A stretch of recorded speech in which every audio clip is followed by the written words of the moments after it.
Bonsoir et bienvenue dans les Lettres de l'âme avec Amel Blanc.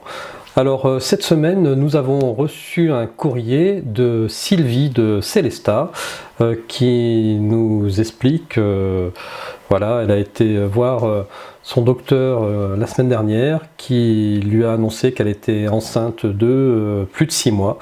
Et celle-ci ne s'en était pas du tout aperçue.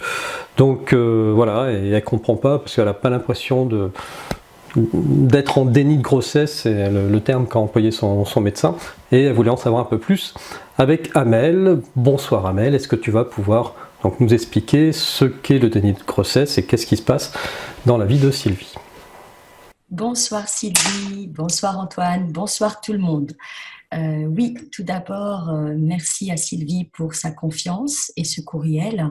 Et donc, je vais vous parler ce soir du déni de grossesse. Le déni de grossesse, contrairement à ce que l'on peut penser, ne concerne pas uniquement les femmes qui sont dans le fait de nier une grossesse. Le déni de grossesse ne touche pas qu'une femme qui n'a jamais eu d'enfant, par exemple. C'est un processus psychologique qui s'installe et qui peut toucher n'importe quelle femme, même une femme qui a déjà eu des enfants, qui, entre guillemets, connaît les symptômes de grossesse, etc. Il n'y a pas de règle.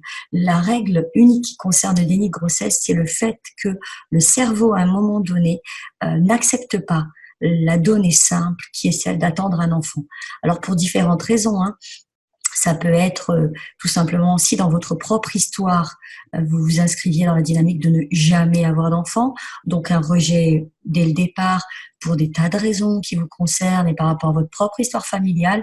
Donc votre cerveau va automatiquement considérer que tout symptôme qui pourrait être associé à une grossesse sera rejeté. Votre cerveau peut estimer aussi que peut-être ce n'est pas le moment pour vous par rapport à la charge que vous en avez. Toujours est-il que ce n'est pas une action volontaire. Une femme qui est dans un déni de grossesse n'est pas une femme qui rejette sa maternité. Hein. Ce n'est pas voulu, ce n'est pas intentionnel. Il faut savoir que le propre du déni de grossesse, il y a deux étapes. Il y a deux styles de déni de grossesse. Il y a le déni de grossesse des premiers mois. Ça varie jusqu'au 6e mois à peu près. Donc c'est vraiment la femme qui est enceinte, qui ne se rend compte absolument pas qu'elle est enceinte, voire même qui va peut-être perdre du poids, qui va avoir des envies, mais je dirais ça arrive à tout le monde, hein, donc d'avoir des envies particulières, mais rien qui n'annonce une grossesse. Elle peut avoir le même ventre, la même taille, le même poids, etc., faire du sport, enfin, elle s'en rend absolument pas compte, et à un moment donné, elle va avoir des douleurs ou des aigreurs d'estomac, parce qu'évidemment, le bébé va prendre de la place. Et là, elle va aller chez le médecin en disant, ben voilà, je me sens soit ballonnée, soit j'ai l'impression d'avoir de l'endométriose, il y a quelque chose qui ne va pas. Mais elle va absolument pas penser que ça pourrait être le fruit d'un bébé, on va dire, ces symptômes-là. Donc là, elle va apprendre qu'elle est enceinte. Et ce qui est assez extraordinaire, c'est qu'à partir du moment où elle entend l'information qu'elle est enceinte, le cerveau va lâcher, on va dire, hein, tout ce qu'il retenait. Ce qui fait que cette femme va en quelques minutes voir son ventre gonfler pour avoir le poids, la forme du ventre d'une femme enceinte au stade où elle en est. Et ensuite, il y a enfin la femme qui fait le déni de grossesse jusqu'à l'accouchement. Parce que ça arrive que des femmes qui ont un ventre plat ou quasiment plat ne se rendent compte qu'elles sont enceintes que quand elles sont en train d'accoucher. Et elles s'en rendent compte parce qu'elles ont des douleurs tellement violentes qu'elles sont persuadées qu'elles sont en train de mourir. Donc, elles apprennent à ce moment-là qu'elles sont enceintes et dans les minutes qui suivent, pareillement, le ventre va prendre sa place, l'enfant va prendre sa place. Alors, on dit oui, mais quand il y a un déni de grossesse, c'est pas possible. Un bébé ne peut pas se placer. La réponse est si, un bébé peut se placer. Et le bébé, pour information, ne va pas se placer devant, il va pas se placer sur les côtés, il va se placer le long de la colonne vertébrale, donc il va vraiment rester tout droit. Il va pas se mettre en boule ou les formes auxquelles on est habitué. Hein. Donc cet enfant va vraiment se cacher quelque part par rapport, on va dire, à l'acceptation du cerveau de la mère. Pour résumer, c'est le processus du déni de grossesse. Il faut savoir que quand une femme vit un processus de déni de grossesse, psychologiquement, elle se sent coupable. Elle se sent coupable à différents degrés. Elle se sent coupable de ne pas s'en être rendue compte, alors qu'elle peut toujours avoir ses règles hein, dans le déni de grossesse. Elle se sent coupable de ne pas avoir accepté l'enfant. Elle se sent coupable d'avoir émis une intention de rejet de l'enfant, etc. Et donc, en fait, au niveau du psychologique, quelque part, il n'y a pas que l'aspect physique.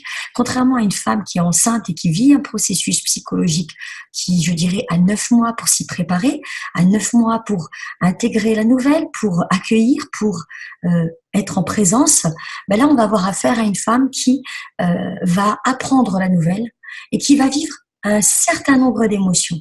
Et quand la femme va passer par différentes étapes et si elle accepte l'enfant qu'elle porte, il restera une trace de culpabilité. Et la plupart des femmes ont cette culpabilité. Il faut savoir que vous n'êtes pas coupable. On n'est pas coupable de faire un déni de grossesse. Ça n'est pas de votre fait, ce n'est pas de votre faute. Et si je peux me permettre, le travail qui est à faire en l'occurrence, c'est de vous déculpabiliser et au contraire d'accueillir, de recevoir l'information que ça ne vient pas de vous, de prendre le temps de faire le point avec votre propre vie, avec votre propre enfance, etc., etc., etc. Je dirais entamer une dynamique quelque part de pardon à l'égard de vous-même, mais ne vous en voulez pas. Ce n'est pas de votre faute si vous avez fait un déni de grossesse. Ce n'est pas rationnellement vous qui avez contrôlé cette donnée, qui avez décidé d'être dans cette dynamique-là. Donc, quand une expérience de déni de grossesse s'installe, c'est qu'il y a une raison de toute façon. Et ce que je vous inviterai à comprendre, c'est vraiment à sortir de la culpabilité ou de la honte ou de la gêne ou la pensée du regard de l'autre sur votre vie. Si vous vivez un déni de grossesse, ça ne fera pas de vous une mauvaise mère parce que vous avez rejeté un enfant. C'est juste que vous êtes une femme qui, à un moment donné, a eu son cerveau qui a décidé que ce n'était pas le moment pour vous. On n'a pas encore les données psychologiques pour comprendre pleinement tout ce processus, mais sachez à tout le moins que vous n'êtes pas responsable et vous n'êtes pas coupable de la situation. Donc j'espère que mes mots vous auront aidé à y voir plus clair. Et si jamais vous avez besoin d'aide, d'éclaircissement, n'hésitez pas à me contacter, ainsi que toute personne qui aurait besoin ou qui sentirait le besoin de m'écrire. Alors je vous rappelle juste mon adresse mail, c'est amelblanc18@gmail.com. Je vous remercie pour votre écoute. Je vous dis à très bientôt sur une prochaine chronique, une prochaine thématique. Vous pouvez m'adresser un courriel en m'indiquant si votre problématique concerne le professionnel, le personnel, le familial, si vous avez des questions existentielles, des mots de l'âme quelque part. N'hésitez pas, je serai ravie de vous aider. À très bientôt, belle soirée à tout le monde et merci à Sylvie pour ce courriel et sa confiance. Au revoir.